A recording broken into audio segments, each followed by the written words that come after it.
facing this Florida defense. I mean, they've been pretty stout all season long. 10 wins as a team combined. Defense has been a large part of that. What do you think is going to be y'all's biggest challenge Saturday? Their defense is the best defense we're going to face all year. They're good at all phases of the defense. Great line. A lot of guys that play very fast at the linebacker position. A great secondary. So, we just got to execute up front when the plays are called. It's going to start up front with the O-line and tight end position. We got to block when it's time to run the ball. And if we can get the running game going early, I think the passing game will open up, and that'll be the biggest key for us this weekend. When you're blocking for a guy like Derrick Henry and the run that he's been through the month of November, what is that like knowing that you've got somebody who's in the zone like that behind you coming up? Oh man, it's tremendous. It really motivates you a lot to block even harder. Derrick's been great, like you said, in the month of November. He's been great all year, to be honest. So, when a guy's been so tough running the ball, you just want to block harder, man, and try to get some lanes open for him and leave the rest up to him. Has he kind of become a leader on the offense, even from the running back position? Because, the end of the Auburn game, he runs 14 times in a row. Does that pick everybody else up? Yeah, he's been a leader all season for our entire team.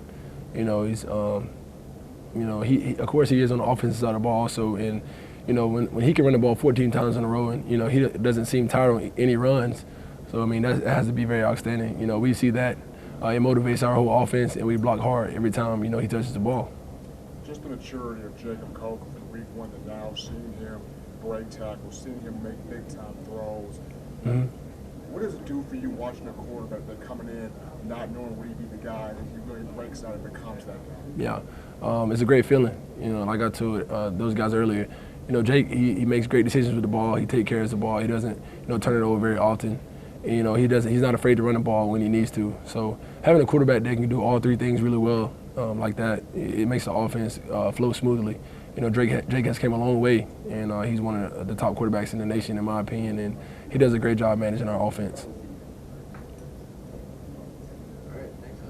All right. Offense. Points-wise, they seem to be struggling, but they can still, put some up on teams. What do you see from them as a big challenge heading into this weekend? Man, they're a really good offense. They move. They're really fast on the outside. They have really good skilled players and big inside players, linemen. How are they looking at them? How do you think they compare to these other teams that you've played here at the end of the season? These big linemen going about as far back as Arkansas. How do you think they compare? They must compare really good. They're in the championship game, But they're really good, man. They're skilled players, and their quarterback, they've been working hard, and you can see it on game day that when they make a lot of big plays. So that's something we need to work on, contain.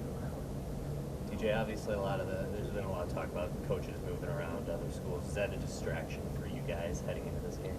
No, not really. We come to work, We know what our focus is this week. We got to put our energy into that, really. Saturday, that's the most important thing right now. So we really don't feed into none of that. If we see it, cool, but we have a big goal to accomplish Saturday. How do you defend a quarterback like Treon Harris, who isn't the typical 6'5" passer, but he's fast and can move around and extend plays? You just got to get after him, make him move off his spot, contain him, and hopefully keep him from making big plays.